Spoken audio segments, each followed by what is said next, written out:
Graça e paz, povo do avivamento, bom dia. Que o Senhor abençoe esta manhã de domingo, que a ressurreição de Cristo aconteça não só na sua vida, mas na vida da sua família e na sua casa. Que Deus possa trazer ao seu coração, ao meu coração, ao nosso coração, a esperança de que nós podemos confiar naquele que venceu a morte, que foi morto, mas ao terceiro dia ressuscitou e hoje está à destra do Deus Pai, coroado de majestade. Deus abençoe. Vamos aprendermos juntos aquilo que a palavra tem a nos ensinar. Amém? Você que está aí nos acompanhando, nessa escola bíblica dominical, que você possa acordar aí as pessoas que você ama, de maneira que elas não fiquem ofendidas, e convidar elas para participar conosco, convide elas aí para estarmos juntos aprendendo a palavra do Senhor nessa manhã de domingo, domingo de Páscoa, domingo da ressurreição.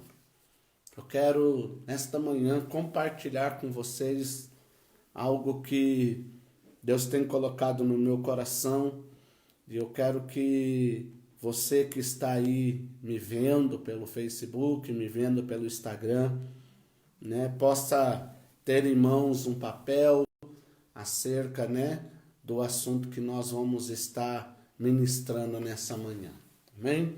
Então vamos orar ao Senhor. Pai, em nome de Jesus, nós nos colocamos diante de Ti, Pai.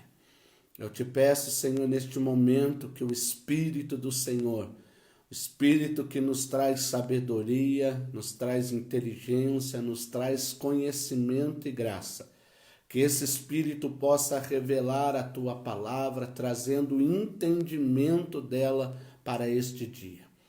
Deus, eu quero abençoar a todos aqueles que estão me acompanhando, Senhor, e estão comigo nessa escola bíblica dominical. Pai, que juntos possamos aprender a Tua palavra e desfrutarmos dela, Senhor, no dia de hoje. Nós te agradecemos, ó Pai, pela celebração, ó Deus, da ressurreição de Cristo nesse dia, Pai. Te louvamos, Senhor, porque por Ele ter ressuscitado, existe em nós a esperança da glória, Pai. Nós te louvamos e te agradecemos no nome de Jesus. Amém. Quero que você que está aí com a tua Bíblia do teu lado, possa abri-la lá no livro de Êxodo, capítulo de número 12. Êxodo, capítulo número 12. E eu gostaria que você pudesse manter a sua Bíblia aberta nesse texto, nesse capítulo, porque esse é o capítulo que tem tudo a ver com o que hoje se comemora no mundo, a Páscoa. E nós precisamos entender o que estamos fazendo. Nós precisamos entender o que estamos fazendo.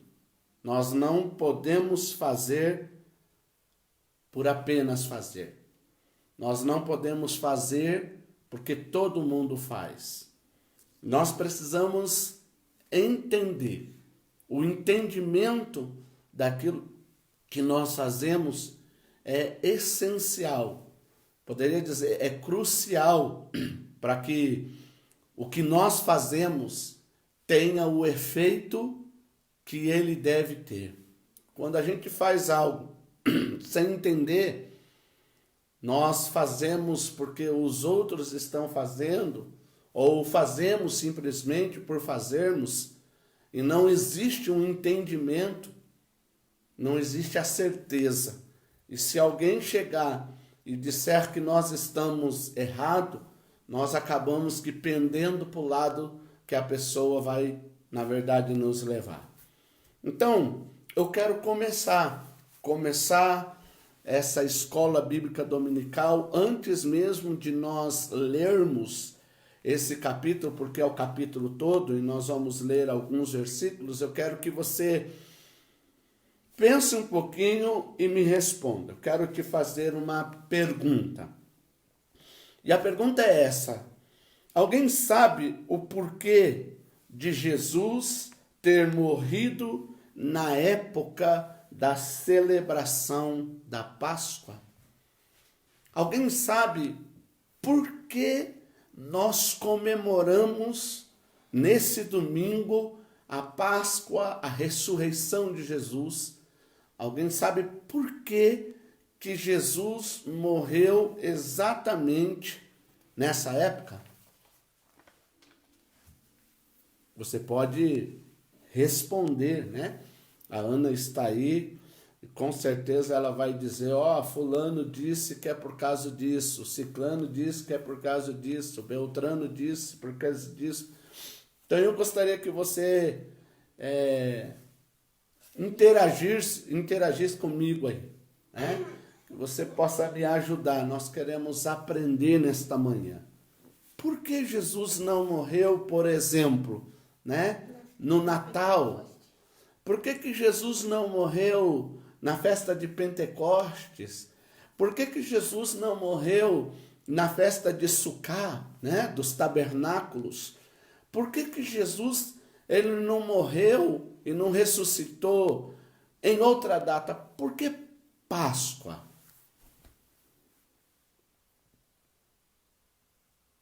Tá comigo aí, meu querido? Tá comigo? Fala para mim aí.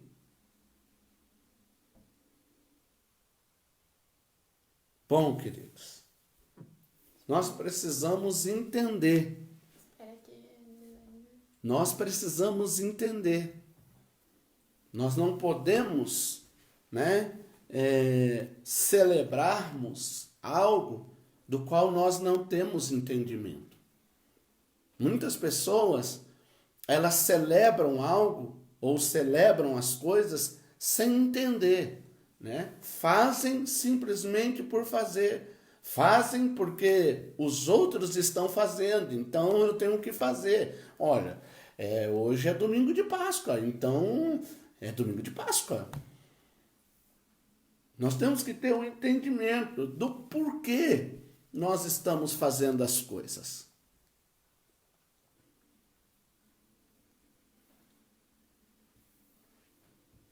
Tem alguém conosco aí, Ana? Tem. Quem que está aí com a gente aí? Quantos que nós temos no Instagram aí que eu não estou vendo? 8. 8 pessoas? Pouquinha, né? Mas já é bastante por ser 9 horas ainda, né? 9h38. E no Facebook, quanto que nós temos? 5. 5. Então, pessoal, tá comigo aí? Cadê, né? Os estudantes da Bíblia. Eu acho que eu tô na resposta. Olha que interessante, querido. Se você está com a sua Bíblia aberta, no livro de Êxodo, verso 1 e o verso 2, diz assim: O Senhor disse a Moisés e a Arão no Egito. Aonde é que Deus falou? No Egito. Este mês passa a ser o mais importante para Israel. Será o primeiro mês do ano no calendário dos hebreus. Quando nós lemos esse texto, nós temos que ter esse entendimento. Era, na verdade, né? Qual é o endereço, pai? Êxodo capítulo 12. Esse era, na verdade, os momentos finais, as horas finais que o povo de Israel, eles passariam como cativo no Egito. Já havia acontecido 9 pragas, né? 9 pragas aonde Deus estava provando, não só para o povo de Israel, como para todo o povo do Egito, quem era maior, quem tinha mais poder, quem, na verdade, controlava tudo. Foram 9 pragas, né? Todas as pragas foram manifestas de forma onde um Deus, com letra minúscula, do Egito estava sendo confrontados. E agora, existe aí um anunciar da última praga, da 10ª praga. E esta praga seria, na verdade, a praga em que determinaria para o povo de Israel e também determinaria para os egípcios quem é que tinha o controle, quem é que mandava, quem é que realmente é o Deus El Shaddai, é o Deus Elion, é o Deus que está sobre todas as coisas. E quando nós olhamos esse mês, o mês de Abib, né? Esse mês é o mês que dá início ao calendário dos hebreus, né? É quando o ano começa, é quando a história ela tem, né, uma vírgula, ela tem um ponto e ela começa com uma frase onde o povo não seria mais escravo, o povo seria um povo livre, abençoado. O pastor Celso está falando que ele é o começo de um novo estilo de vida. É isso aí, né? É o começo, né, pastor Celso, de um novo estilo de vida. Agora é assim, ó. Vocês estavam vivendo tal coisa e agora passarão a viver de forma diferente. E eu acho interessante, queridos. Por quê? Porque quando nós temos esse entendimento, nós passamos a celebrarmos e a vivermos de maneira diferente, né? É mais ou menos assim, queridos, né? Nós dormimos no dia de ontem, sábado, e acordamos no dia de hoje, domingo. E aí você pode me dizer o que isso tem a ver, pastor? Tem a ver o seguinte: o sábado já não existe mais. Nós estamos no domingo. É um novo dia. É uma nova oportunidade. É uma nova chance. Então, hoje, ao acordarmos, qual era ou qual o pensamento que, né, existe na sua mente? Qual a ideia que você tem? Então, hoje é um dia que Deus está nos dando para que possamos celebrar. E celebrar o quê? Celebrar a nossa nova vida em Cristo. Celebrar a nossa nova oportunidade em Deus. Celebrar o nosso novo tempo. Celebrar a nossa esperança. E é interessante, queridos, porque entendermos que Deus ele não faz nada por acaso. Então, você que está com a tua Bíblia aberta, em Êxodo capítulo 12, né? Você coloca algo assim dentro dela para marcar e vá comigo lá em João, capítulo 13, verso de número 1. João, capítulo 13, verso 1. Olha o que está escrito na sua Bíblia. A Bíblia diz assim: ora, antes da festa da Páscoa, sabendo Jesus que já era chegada a sua hora de passar deste mundo para o Pai, como havia amado os seus que estavam no mundo, amou-os até o fim. Eu gosto dessa expressão. A expressão em que a Bíblia diz, sabendo Jesus que já era chegada a sua hora. Ou seja, a hora de Jesus passar do mundo para o Pai não foi na festa de Sucá, na festa de tabernáculo. A hora de Jesus passar deste mundo para o Pai não foi na festa de Pentecoste. A hora de Jesus chegou quando estava se aproximando da Páscoa. Porque João, quando se referiu a Jesus, aos seus discípulos, ele disse: eis aí o Cordeiro de Deus. Como que é, Ana? Eis o Cordeiro de Deus que tira o pecado do mundo. É isso aí. Eis aí o Cordeiro de Deus que tira o pecado do mundo. Então é por isso, né? Ou seja, Jesus veio para quê? Por que Jesus veio? Jesus veio para trazer salvação aos perdidos. Esta é a missão primordial de Jesus. Jesus, ele veio para que para que você, para que nós pudéssemos ter acesso a Deus. O apóstolo Paulo vai escrever ao seu filho na fé, Timóteo, dizendo que só existe um mediador entre Deus e o homem, a saber, Jesus Cristo. Ele é aquele que liga a humanidade a Deus e Deus à humanidade. Então Jesus, ele veio para nos salvar. E ele, nessa condição de Salvador, ele veio como o Cordeiro Pascual.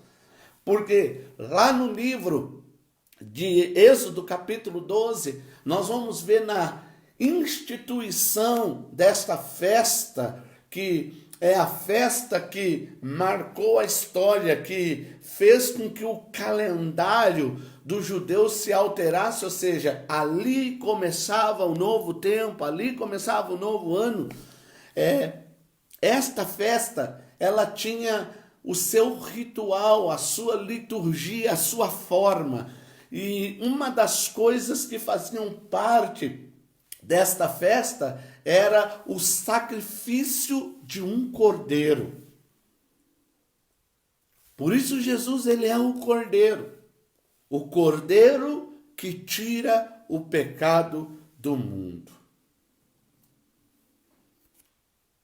E aqui nós entendemos que Jesus, ele vem, ele tem o seu ministério, ele conclui tudo o que Deus estabeleceu para ele, e a Bíblia diz que agora chegou a hora dele, e a hora dele era quando estava se aproximando a Páscoa. Porque Deus não faz nada por acaso. Deus, ele estabeleceu um plano, Deus, ele estabeleceu um propósito, e ele segue isso à risca. Por isso Jesus, ele não teve o seu final terreno na festa de Pentecoste. Não teve o seu final terreno na festa dos tabernáculos. Jesus, ele tem o seu final na festa da Páscoa. E lá no verso 24, verso 23, 25, 26 e 27, a Bíblia vai dizer assim, do mesmo capítulo 13 do Evangelho de João, a Bíblia diz assim: então Simão Pedro fez sinal a estes, para que perguntasse quem era aquele de quem ele falava.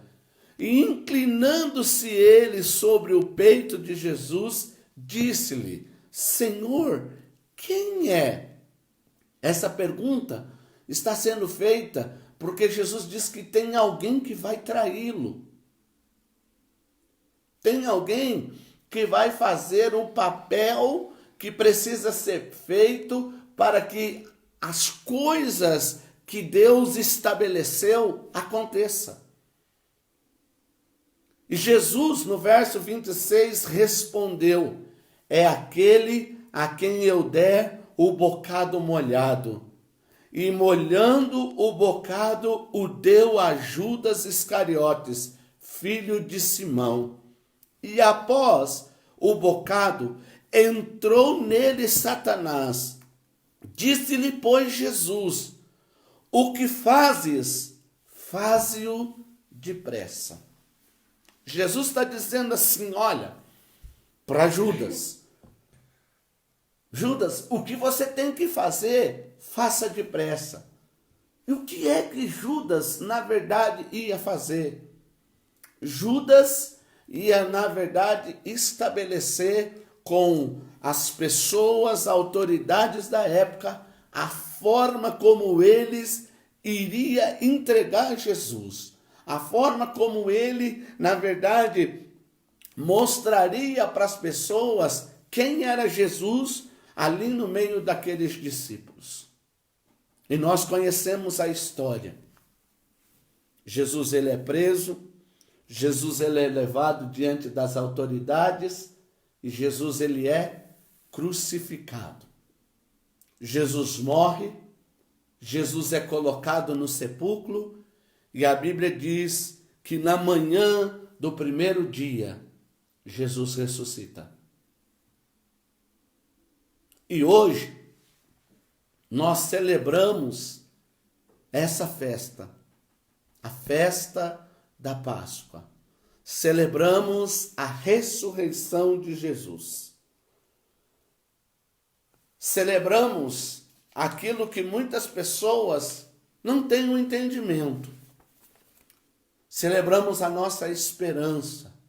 Celebramos a certeza de que nem tudo está perdido. Existe sim uma saída.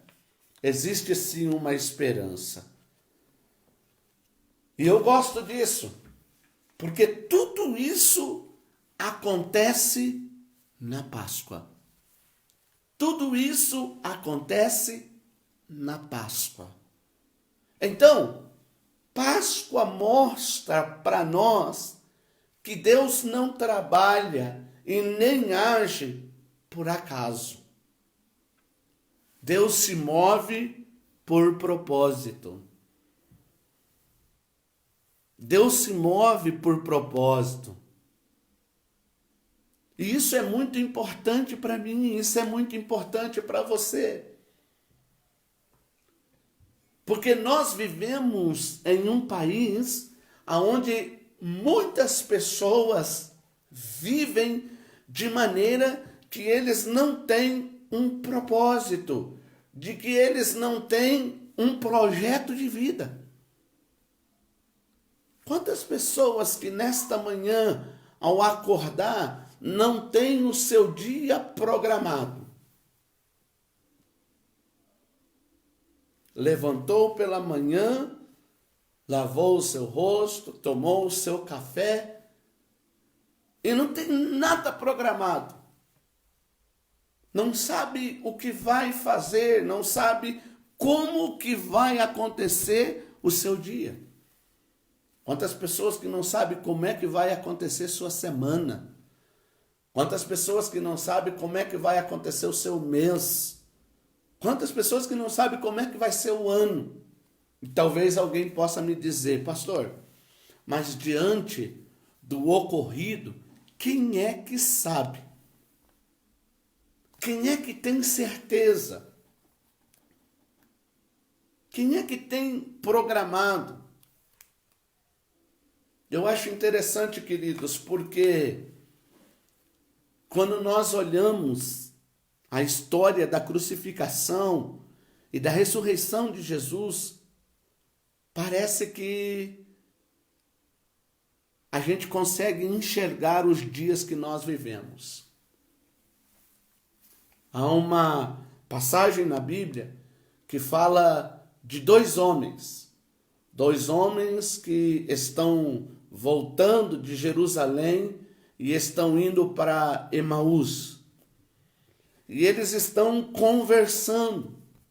E a conversa daqueles dois É a conversa que nós escutamos nos dias de hoje, onde as pessoas estão com uma incerteza, com um desespero, com uma falta de esperança muito grande.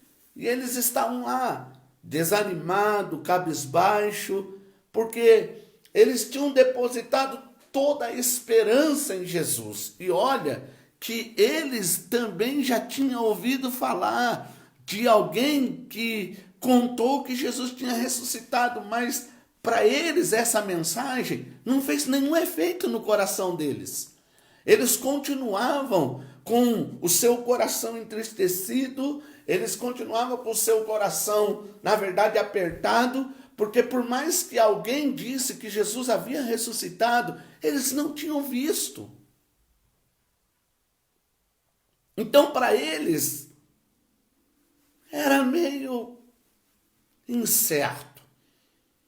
E a Bíblia diz que em parte desse caminho, aproxima-se deles alguém. Alguém que começa a ouvir o que eles estão falando. E que questiona. E esses discípulos, então, vão explicar para aquela pessoa. Explicar o quê? A situação.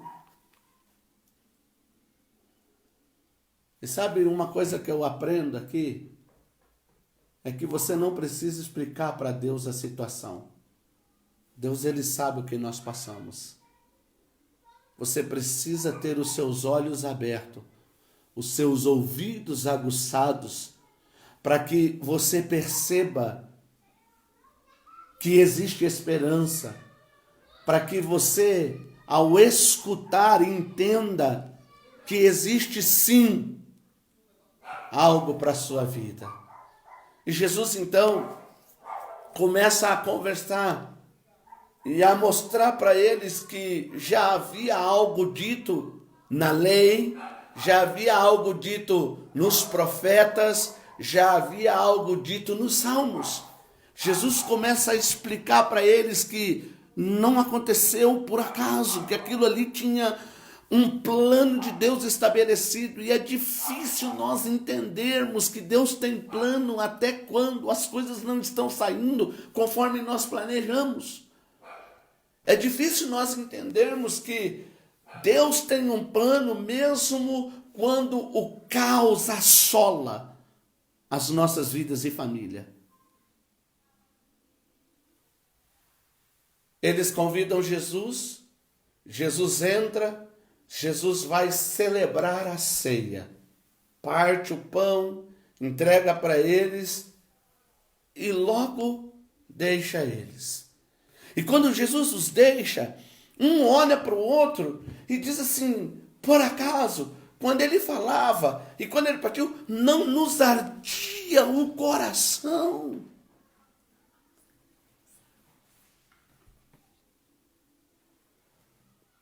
A Páscoa ensina, para mim, uma lição muito importante. Nada em Deus é por acaso. Nada em Deus acontece por acontecer. Salomão, ao escrever sua escrita aos Eclesiastes, ele vai dizer lá no capítulo 3, que há um tempo certo para todas as coisas.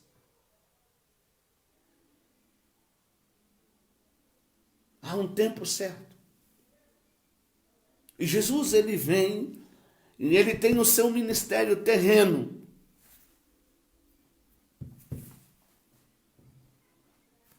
terminado na Páscoa, entre aspas.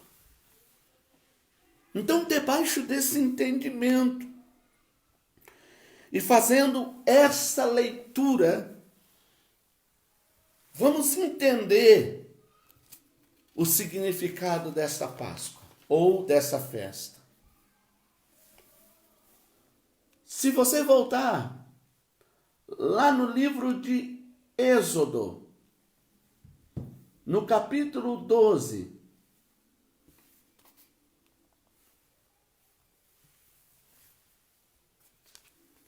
você vai ver a primeira coisa. Nós já até falamos. Verso 1 e verso 2. O Senhor disse a Moisés e Arão no Egito: este mês passa a ser o mais importante para Israel. Será o primeiro mês do ano, no calendário dos hebreus. Ou seja, a Páscoa, ela marca um novo tempo, um novo começo. Fala comigo aí, querido. Tem alguém falando aí? Não. Hoje vocês não querem falar? Um novo começo. A Páscoa marca um novo começo. Um novo tempo. E nesse novo tempo, aprenda isso. Deus não faz nada por acaso. Deus não age no acaso. Deus, ele tem um propósito estabelecido em todas as coisas. A segunda coisa que esta festa vai nos ensinar está lá no verso 3 até o verso 6. Olha o que diz.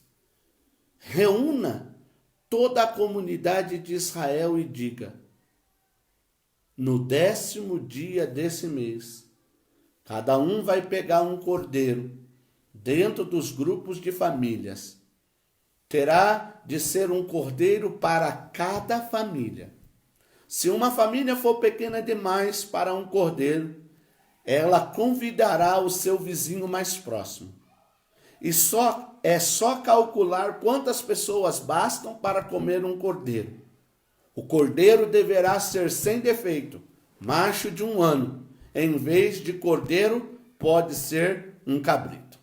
Diga lá, Ana. Do primeiro tópico, o pastor Rogério falou que não existe coincidência quando andamos com Deus.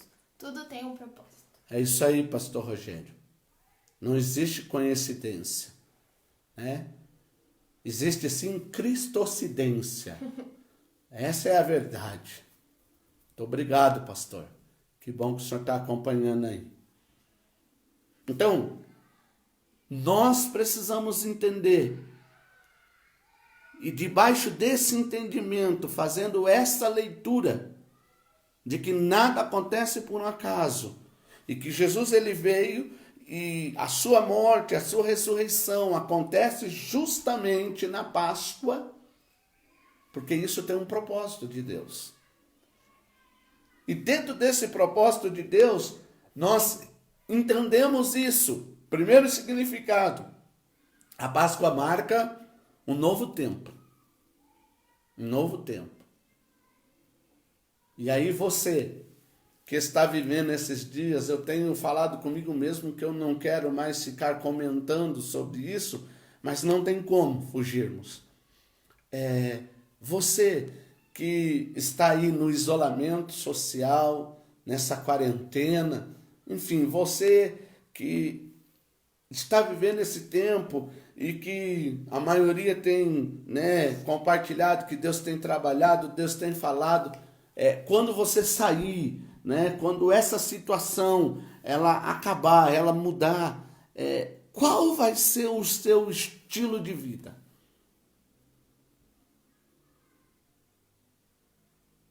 Como você vai planejar a tua vida? Então isso é importante. Nós estabelecermos um propósito, porque Deus ele não age por acaso, Deus age no propósito. Deus se move por propósito. Você quer ver como Deus se move por propósito?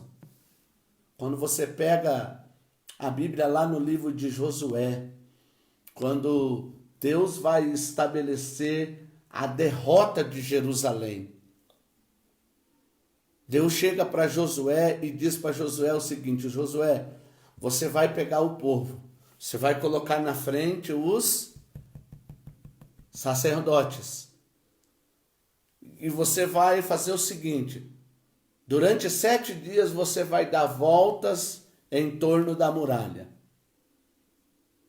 Nos 6 primeiros dias, você dá uma volta.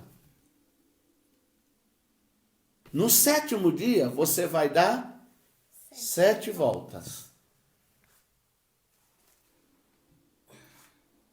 Nos 6 primeiros dias de uma volta, ninguém faz nada, todo mundo só caminha em silêncio.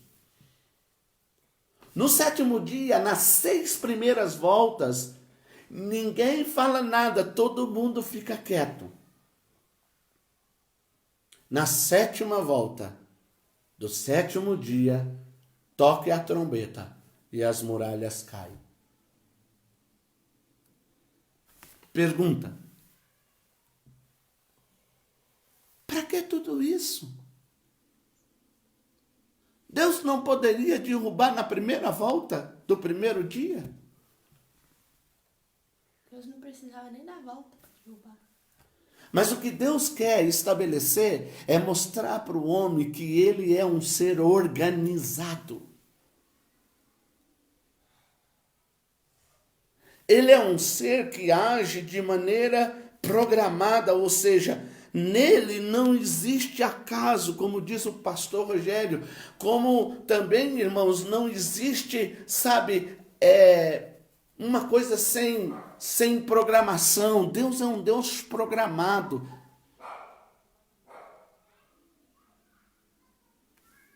De propósito.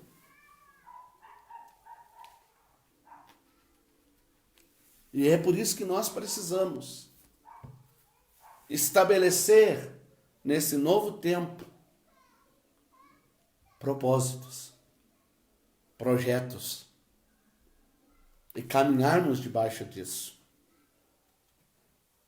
A segunda coisa, irmãos, do verso 3 ao 7, que nós precisamos nos preparar. Veja que ele dá toda uma instrução. Ele vai dizer assim, no 10º dia, a pessoa vai separar um cordeiro. Não diz assim, no 10º dia vai matar o cordeiro. Não, no 10º dia vai separar o cordeiro. E assim, esse cordeiro precisa ser por família. E a família que for muito pequena e que um cordeiro for muito para ela, então vai pegar uma outra família que seja pequena para que esse cordeiro sirva as 2 famílias. Existe um preparo. Um preparo onde, primeiro de tudo, nós vamos restaurar a família. Vai pegar a família, vai chamar a família. Eu acho que esse é o tempo que Deus está nos dando. É o tempo que Deus está nos dando. Eu não sei você, mas imagina, querido, no dia de hoje, né, nesse isolamento social, a Páscoa está sendo celebrada nas casas. E aí você reúne a sua família, e não os seus familiares, a sua família para celebrar, porque você não quer aglomeração. Não pode ter aglomeração.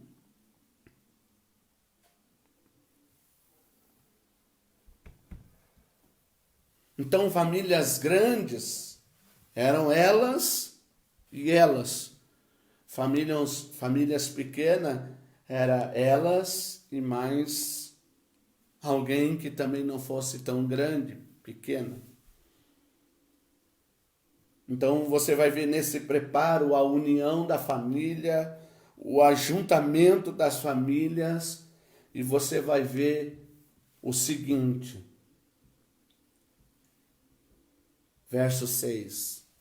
Guardem o animal até o 14º dia do mês. Nesse dia, no final da tarde, toda a comunidade de Israel matará o seu cordeiro. Olha só, Ana, que interessante, você já tinha parado para ver isso? O cordeiro era separado no 10º dia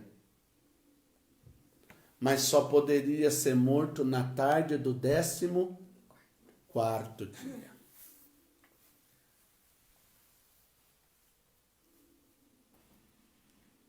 Você tem esse entendimento que não é quando você quer que as coisas acontecem, mas é quando Deus estabelece? Você já parou para pensar no que está escrito lá no livro de Salmos 139, verso 16? Sabe o que está escrito, Ana? Não? Então abra a Bíblia aí. Salmo 139, verso 16. Olha o que a Bíblia vai dizer para mim e para você. O cordeiro era separado no 10º dia do mês, mas ele só poderia ser sacrificado e morto no 14º dia à tarde. Jesus foi morto à tarde. Em qual dia da festa? 14º dia. Pode ler, Ana. Antes mesmo de o meu corpo tomar forma humana, o Senhor já havia planejado todos os dias da minha vida. Cada um deles estava registrado no seu livro, antes de qualquer um deles existir. Ou seja, há uma outra versão que diz que ele escreveu e determinou cada dia.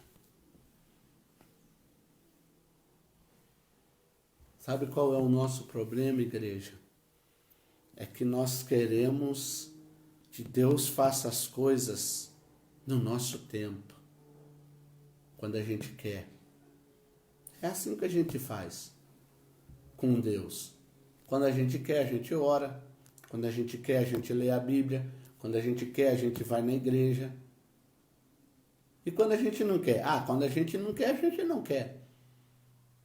Mas a Bíblia, ela vai mostrar no estabelecimento dessa festa que existe um dia para separar e o dia certo para sacrificar.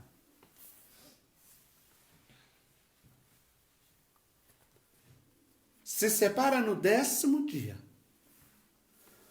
Se sacrifica no 14º. De manhã, Ana? Não.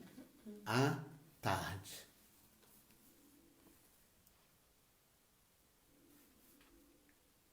Nós não gostamos muito, né? Nós temos uma cultura, e a nossa cultura não é uma cultura como dos orientais, né? Como que é a palavra? Que é tudo programadinho, hora de acordar, hora de comer, hora de tomar banho, hora disso, hora disso. A gente é mais ou menos como diz aquele cantor, né? Que com essa música, né, fez muito sucesso, Zeca Pagodinho, né? Deixa a vida me levar, a vida leva eu, sou feliz e agradeço por tudo que Deus me deu. Pessoas que não têm um planejamento e que não sabe programar as coisas. Então, a Páscoa marca um novo tempo, a Páscoa nos adverte a nos prepararmos. Como? Juntando família, fazendo com que as famílias se unam, fazendo com que todas as famílias se juntem e entendam que há um dia de separar, há um dia de sacrificar. As coisas só vão acontecer no tempo determinado por Deus.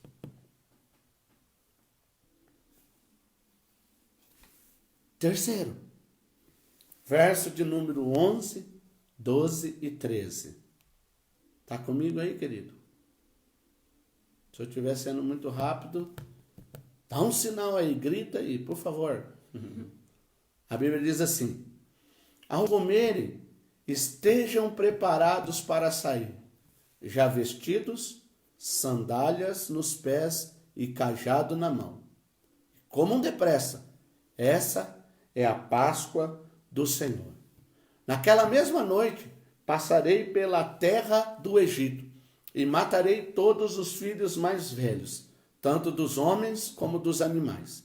Assim cumprirei a sentença de juízo que lancei sobre os deuses do Egito. Eu sou o Senhor. O sangue vai servir de sinal nas casas em que vocês estiverem. Quando eu vir o sangue, passarei por cima, sem ferir ninguém. Assim, a praga de destruição com a qual ferirei o Egito não atingirá vocês. Páscoa fala de livramento. Páscoa fala de juízo. Não é juízo sobre as pessoas. É interessante que a Bíblia diz assim: assim cumprirei a sentença, verso 12. Assim cumprirei a sentença de juízo que lancei sobre os deuses. Por isso eu disse que as 10 pragas confrontava deuses egípcios. Não confrontou Faraó, não confrontou, não é o ser humano, mas os deuses que eles tinham estabelecido sobre a vida dele.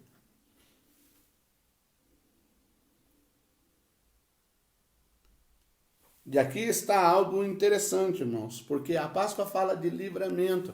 E o verso 3, né, vai dizer, 13, vai dizer assim: o sangue vai servir de sinal nas casas em que vocês estiverem. Quando eu vir o sangue, passarei por cima. A palavra aqui é pessar. Páscoa. Passar por cima. Dar um pulo. Ei, olha para mim. Bem dentro do meu olho agora. Páscoa é passar por cima. Passar por cima de uma situação catastrófica. Haveria naquela noite mortes. Vidas seriam ceifadas, tanto de homens quanto de animais. Não seriam todos, seriam só os mais velhos. Seriam só os mais Velhos. Seriam só os mais Velhos. Seriam só os mais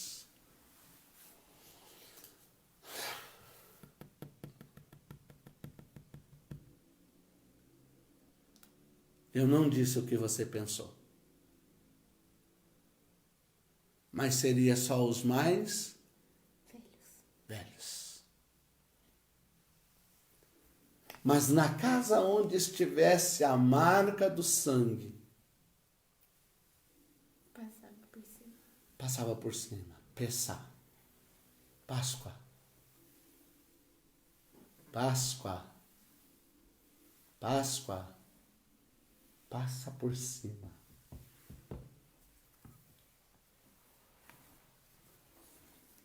Mas olha que interessante, Ana. Olha que interessante. Olha que interessante. As pessoas que estivessem dentro de casa, naquela celebração, elas teriam que estar como? Vestidas. Não era de pijama, viu? Porque elas iam sair, elas iam ser livres, elas iam ter que sair. Então elas teriam que estar prontas, com as suas roupas de viagem.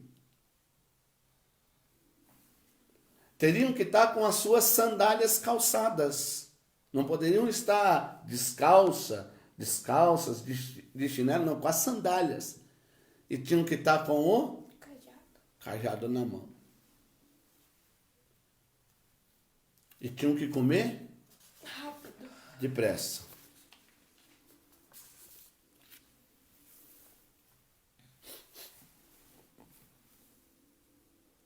Páscoa.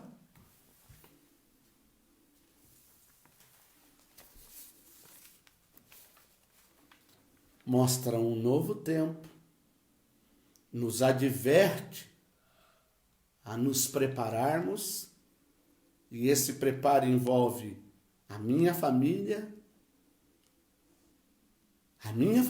a sua família.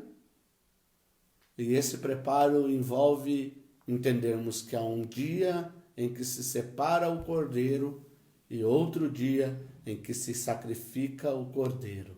Não é quando a gente quer. Páscoa significa livramento, ou seja, haverá uma última praga. E essa praga vai vir e vai levar tanto dos animais como dos homens, só os mais velhos.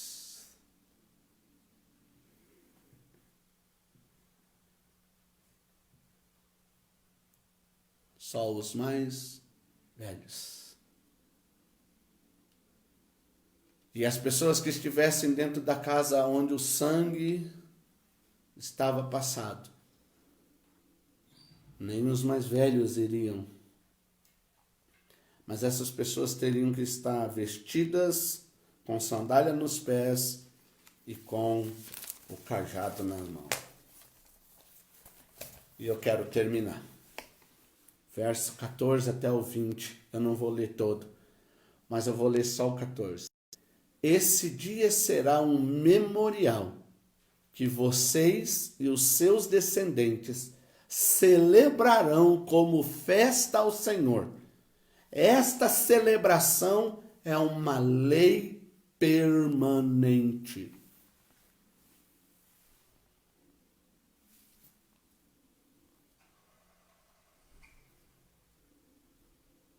Ou seja, quem diz que não podemos e não temos que celebrar a Páscoa? Nós não celebramos a Páscoa, pastor judaica, não matamos o cordeiro, não comemos ervas amargas, não comemos pão sem fermento. Sim, nós celebramos a ceia. E a ceia representa o quê? O corpo e o sangue. A Páscoa.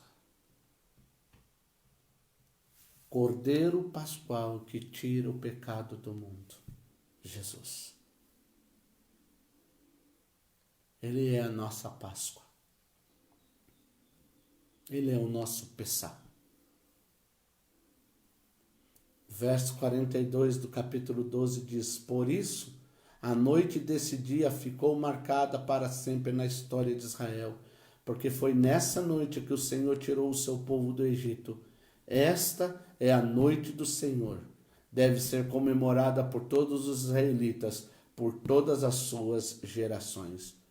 O Senhor, verso 43, disse ainda a Moisés e Arão: Esta é a ordenança da Páscoa.